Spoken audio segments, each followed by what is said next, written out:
प्रदेश, ओडिशा, गुजरात और छत्तीसगढ़ सरकार ने 26 जुलाई को सेना के अग्निवीरों को राज्य पुलिस की भर्ती में आरक्षण देने की घोषणा की।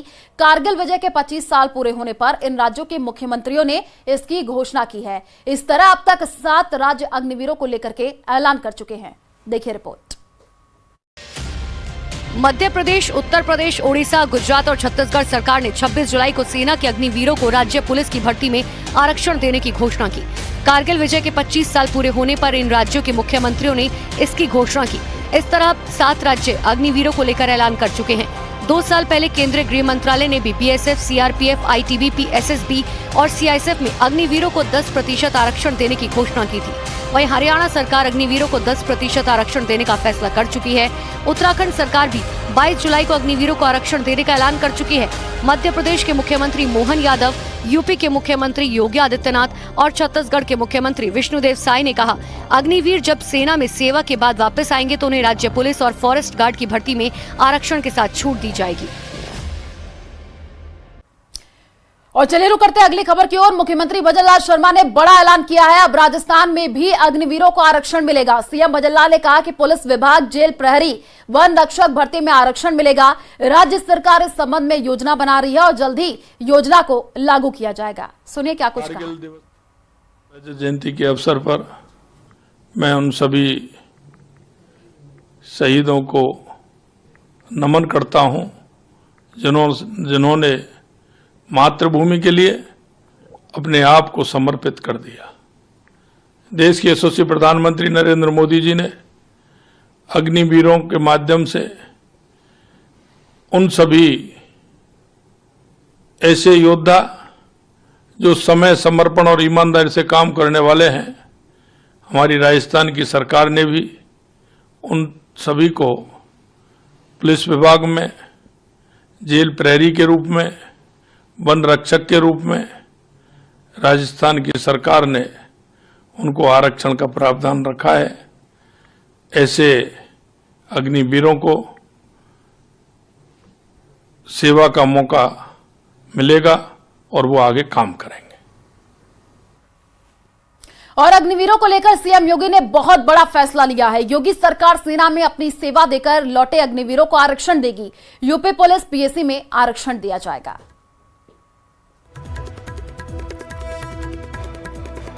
तो ये बड़ी जानकारी आपको दे रहा है अग्निवीरों को लेकर के सीएम योगी का ये बड़ा फैसला, जहां पर अग्निवीरों को आरक्षण जो है योगी सरकार देगी। बीएसएफ ने, सीआरपीएफ ने, सीआईएसएफ ने, अन्य तमाम हमारे जो पैरामिलिट्री हैं, उन्होंने भी इस बात की घोषणा की है और उत्तर प्रदेश सरकार ने भी इस बात को कहा है कि अग्निवीर की योजना जैसे आगे बढ़ती है और जब ये अपनी सेवा के बाद वापस आएंगे तो हम उत्तर प्रदेश पुलिस सेवा में, पीएसी में इन नौजवानों को प्राथमिकता के आधार पर समायोजन की एक सुविधा देंगे, वेटेज देंगे। उनके लिए एक निश्चित आरक्षण की सुविधा हम अपनी सेना, अपनी पुलिस में उपलब्ध करवाएंगे। एक ट्रेन मैन पावर हमें मिलेगा, अनुशासित युवा हमें मिलेगा और इसका लाभ राज्य लेने के लिए पूरी तरह हम लोग प्रतिबद्ध होंगे।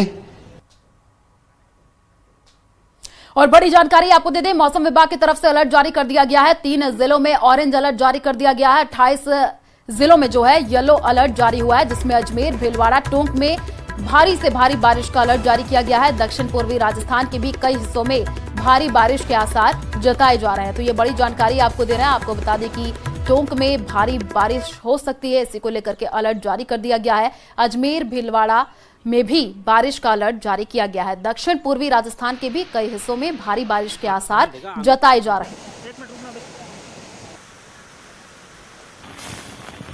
तो तस्वीरें भी हम आपको टीवी स्क्रीन पर दिखा रहे हैं। आप देखिए, जल भराव से भी लोगों को काफी परेशानी हो रही है। 3 जिलों में जो है ऑरेंज अलर्ट जारी किया गया है।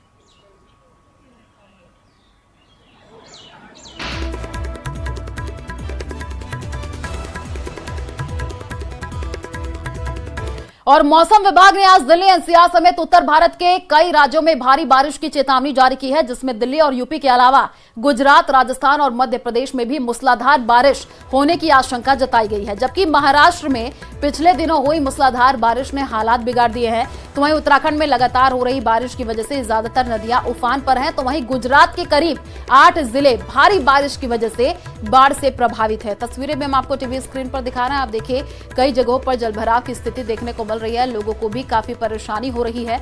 तो बारिश से गुजरात के 8 जिले पूरी तरीके से प्रभावित हो गए हैं। मौसम विभाग ने अलर्ट जारी किया है। तो दिल्ली एनसीआर में कई राज्यों के लिए भी अलर्ट जारी कर दिया गया है। ये बड़ी जानकारी आपको दे रहे हैं। बाढ़ जैसे हालात भी कई जगहों पर अब देखने को मिल रहे हैं। तो ये बड़ी अपडेट तस्वीरें दिखा रहे हैं। उत्तराखंड में कई नदियां जो है वो उफान पर है।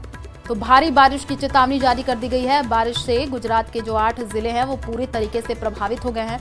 भारी बारिश कई जगहों पर देखने को मिल रही है। इसी को देखते हुए मौसम विभाग ने अलर्ट जारी किया है। कई जगहों से तस्वीरें देखने को मिल रही हैं, जहां पर ये देखने को मिल रहा है कि भारी बारिश से आम जनजीवन पूरी तरीके से प्रभावित हो गया है। तस्वीरें हम आपको टीवी स्क्रीन पर दिखा रहे हैं। आप देखिए कि कैसे जो है वाहन रेंगते हुए नजर आ रहे हैं। कई घरों में पानी घुस गया है। अब जो है इसी को देखते हुए मौसम विभाग ने कई जगहों पर अलर्ट जारी कर दिया है। और चलिए रुक करते हैं अगली खबर की ओर। कोटा ग्रामीण के इटावा इलाके में चंदल नदी में एक बार फिर उफान आ गया। नदी में उफान के चलते कोटा सवाई माधोपुर जिलों का जो संपर्क है वो कट गया। केतुदा बालाजी पुलिया पर करीब 2 फीट पानी की चादर चल रही है। इटावा सवाई माधोपुर मार्ग जो है आवागमन वहां पर बंद हो गया है।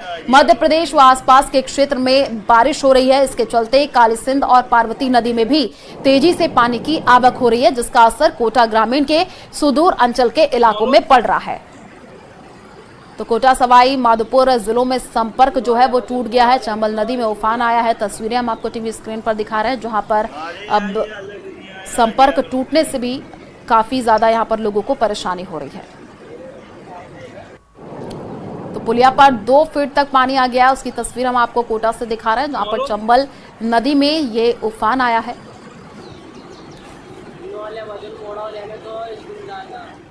चित्तौड़गढ़ में शुक्रवार देर शाम करीब 1 घंटे तक बारिश हुई है, जिससे नगर परिषद की व्यवस्थाओं की पोल जो है वो खुल गई है। बारिश के पानी से शहर की अधिकांश सड़कें जलमग्न होकर के तालाब में तब्दील हो गई हैं। पानी के निकासी की पर्याप्त व्यवस्था नहीं होने से शहर में Gandhinagar, Subhash circle, station road, जिला अस्पताल रोड और किला रोड सहित कई इलाकों में मुख्य सड़कों पर लबालब पानी भर गया है। शहर की ट्रैफिक व्यवस्था को अलग अलग हिस्सों में बांटने वाले मुख्य अंडरपास और ब्रिज के नीचे कई फीट पानी भरने के कारण दोनों ओर से आने जाने वाले वाहनों का रास्ता भी बंद हो गया है। ऐसे में सभी वाहन चालक ब्रिज के ऊपर से होकर के गुजरने लगे हैं, जिससे पूरे ब्रिज सहित प्रताप सर्कल से लेकर के कलेक्ट्री चौराहा और शास्त्री नगर चौराहे तक वाहनों की लंबी लंबी कतार देखने को मिली है।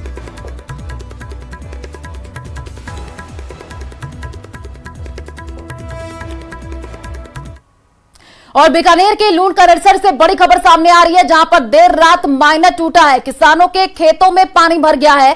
कई किसानों की फसलें भी चौपट हो गई हैं और 2 दिन पहले भी माइनर टूटा था, तब विभाग ने खानापूर्ति की थी।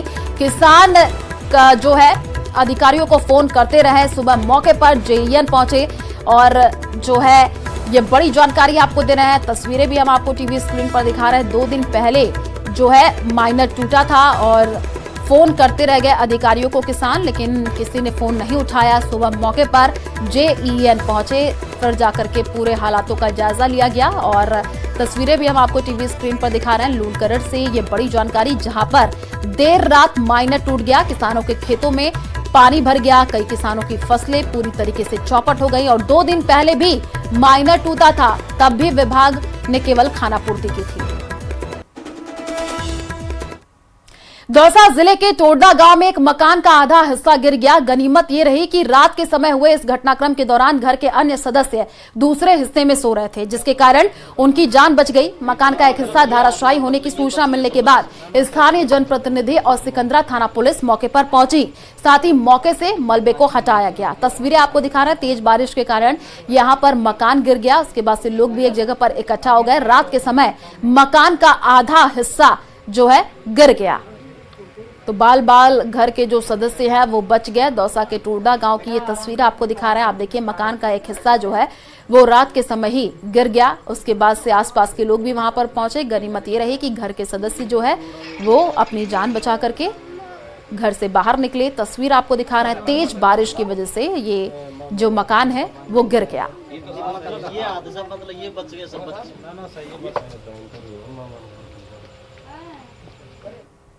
कोटा के केशवपुरा मुक्तिधाम के पास बनी 12 फीट ऊंची दीवार देर रात को ढह गई। हादसे में दीवार के पास खड़ी 3 कार जो है वो मलबे में दब गई।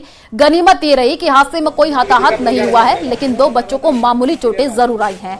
हादसे के बाद स्थानीय लोगों में आक्रोश देखने को मिल रहा है और स्थानीय लोगों का ये कहना है कि ये दीवार 25 साल पुरानी है और इसका ऊपरी हिस्सा नया बनाया गया था, लेकिन घटिया निर्माण के चलते ये हादसा हुआ है। हादसे के बाद मौके पर लोगों की भीड़ भी इकट्ठा हो गई। मौके पर पहुंचे जो है सीआईडी, डीएसपी और साथ ही साथ पुलिस के अधिकारी वहां पर पहुंचे। मामले की पूरी जानकारी ली गई। फिलहाल महावीर नगर थाना पुलिस अब इस पूरे मामले की जांच पड़ताल में जुटी हुई है। तो 2 बच्चों को मामूली चोट आई है। हादसे के बाद मौके पर काफी भीड़ भी देखने को मिली। कोटा से ये जानकारी, जहां पर 12 फीट ऊंची जो दीवार है वो ढह गई। दीवार के पास खड़ी 3 कारें मलबे में भी दब गई और 2 बच्चों को मामूली चोट आई है। जैसे ही सूचना लगी आसपास के लोग भी एक जगह पर इकट्ठा हो गए। भीड़ देखने को मिली, पुलिस भी मौके पर पहुंची।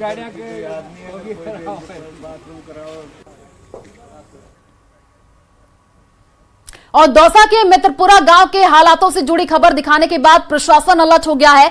खबर दिखाए जाने के बाद जो है एसडीएम और एडीएम गांव में पहुंचे। पानी निकासी के इंतजाम किए जा रहे हैं। डीएम ने डीएसओ गांव में खाद्य सामग्री पहुंचाने के निर्देश दिए हैं। देखिए रिपोर्ट।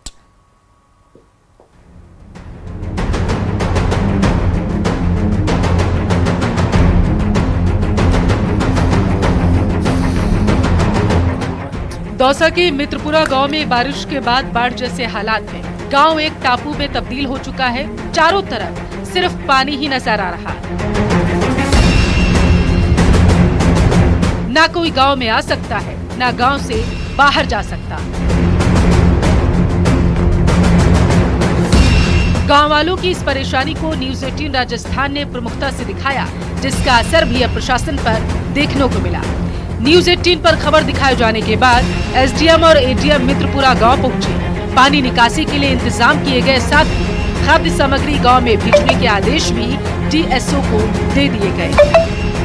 टेम्परेरी सोल्यूशन के लिए, क्योंकि ये 10-15 दिन पहले भी एक बार ये इशू आया था और एक कच्चे नाले के रूप में जो है कॉलेज के सामने से एक बनाया गया था, जिसको कि एनएच के नाले के अंदर जोड़ा गया था और पानी की निकासी की गई थी। लेकिन जैसा कि विदित है कि पिछले 1-2 दिनों में दौसा के अंदर जो है कि अधिक बरसात हुई है, तो इसके संदर्भ में पुनः जो है वो जो नाला कुछ दिन पहले बनाया गया था उसके माध्यम से भी, और इसके अलावा हमारे जो यहाँ पे इमरजेंसी रिस्पांस की टीम्स हैं, जैसे कि सिविल डिफेंस है और हमारे डीएसओ हैं, और जो हमने डिज़ास्टर मैनेजमेंट की प्लानिंग कर रखी है, हमने उन टीम्स को भी एक्टिव कर रखा है। हमारे मेडिकल टीम्स हो गई, सभी को एक्टिव कर रखा है। और हमारे जो लोकल प्रशासनिक अधिकारी हैं, तहसीलदार जी, एसडीएम जी, वो अभी मौके पे जा कर के इसका जो भी यथासंभव हम disaster management point of view से प्रयास करेंगे, ताकि किसी भी प्रकार के लोगों को असुविधा न हो। मित्रपुरा गांव में ड्रोन कैमरे से आई इन तस्वीरों में देखा जा सकता है कि गांव के हालात कैसे हैं। मकान, दुकान, रास्ते सभी पानी में डूब चुके हैं। दरअसल गांव वालों ने प्रशासन को 48 घंटे में पानी को निकासी नहीं होने पर नेशनल हाईवे 21 को जाम करने की चेतावनी दी, जिसके बाद अधिकारी गांव पहुंचे। गांव के खराब हालातों के लिए स्थानीय लोग मित्रपुरा में बनाए गए मेडिकल कॉलेज को जिम्मेदार ठहरा।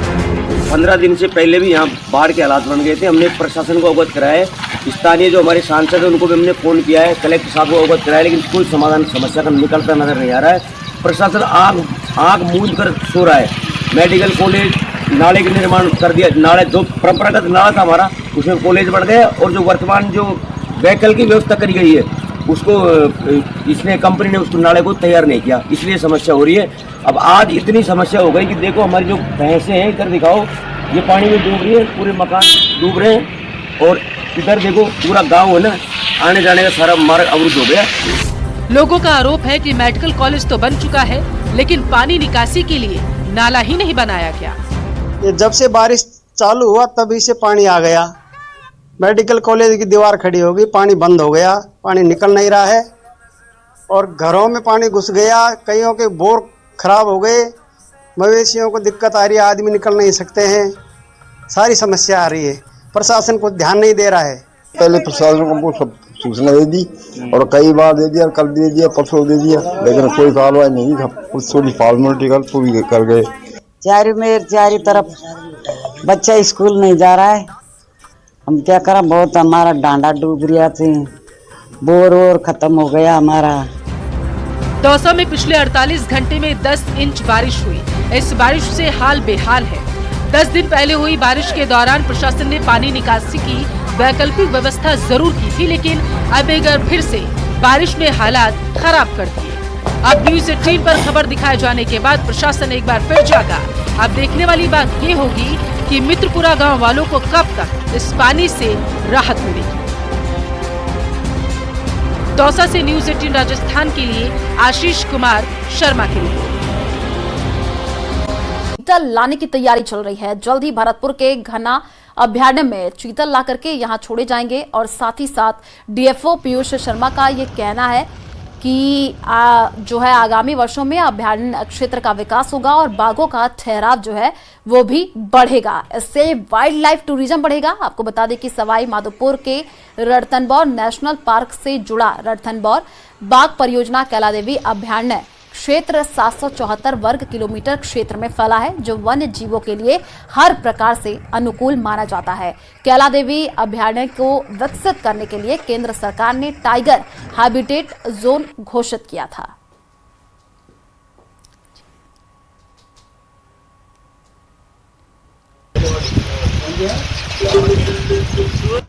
देखिए, हमने एक सॉफ्ट एनक्लोजर बनाया है 5 हेक्टेयर का। तो जैसा कि ये विदित है कि ये टाइगर रिजर्व आता है, सेकंड रणथंभौर का पार्ट है।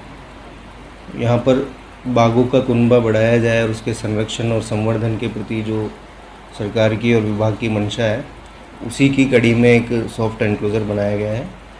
सॉफ्ट एनक्लोजर में जो उसका प्रे बेस है टाइगर का, स्पॉटेड डियर, उसको लाने का हम लोग प्रयास कर रहे हैं। इसके संबंध में पत्राचार भी उच्च कार्यालय से किया जा चुका है। और सांचौर के डुंगरी गांव में पिछले साल हुए फर्जी आधार कार्ड के मामले में अब किसी बड़े फ्रॉड की तस्वीर दिखने लगी है। मामले के जो तार हैं वो मुंबई और बेंगलुरु से जुड़ रहे हैं। इसी पर पेश है एक रिपोर्ट।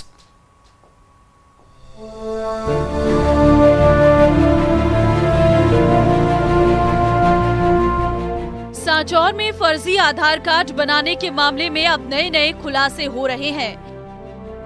पुलिस की जांच में करोड़ों रुपए की टैक्स चोरी के लिए फर्जी आधार कार्ड बनाने की आशंका जताई जा रही और इस मामले में बड़े कारोबारियों की मिलीभगत हो सकती है।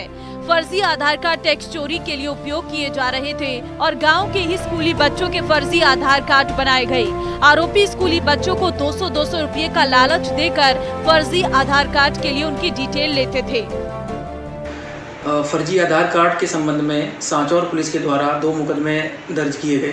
पहला मुकदमा नवंबर 2023 में एक परिवादी के द्वारा रिपोर्ट दी गई कि बच्चों का फर्जी आधार कार्ड बनाया जा रहा है। उसमें मुकदमा दर्ज करके अभी कुछ दिन पहले उसमें एक आरोपी मनोहर लाल बिश्नोई को पुलिस के द्वारा अरेस्ट किया गया और जो उसकी मशीन बनाने वाली है, जो आधार कार्ड बनाने वाली मशीन है, उनको भी जब्त किया गया। इस फर्जीवाड़े की गूंज विधानसभा में भी हुई। 20 जुलाई को कांग्रेस विधायक रतन देवासी ने ध्यान आकर्षण प्रस्ताव के जरिए ये मामला सदन में उठाया। इसका जवाब देते हुए संसदीय कार्य मंत्री जोगाराम पटेल ने कहा कि इस मामले में कुछ आरोपियों को गिरफ्तार कर लिया गया है। चूँकि ये मामला काफी गंभीर है, ऐसे में इस प्रकरण की जाँच CBI से कराने के लिए सिफारिश की गई है। IT की टीम को जो है अभी उपकरण नहीं मिले हैं, क्योंकि सीजिंग के बाद जो अभी तक कोई इसकी टेक्निकल जांच भी नहीं हो पाई है, जिससे जो है पूरा मामला जांच की भूमिका में है। अब देखने वाली बात यह है कि टैक्स चोरी की वारदात जो है, इसमें कौन कौन मिला हुआ था, कौन कौन टैक्स चोरी में जो सम्मिलित थे, वह तो मास्टरमाइंड पकड़ने के बाद में ही सामने आएगा। कैमरा पर्सन के साथ में न्यूज 18 के लिए प्रतीक सोलंकी।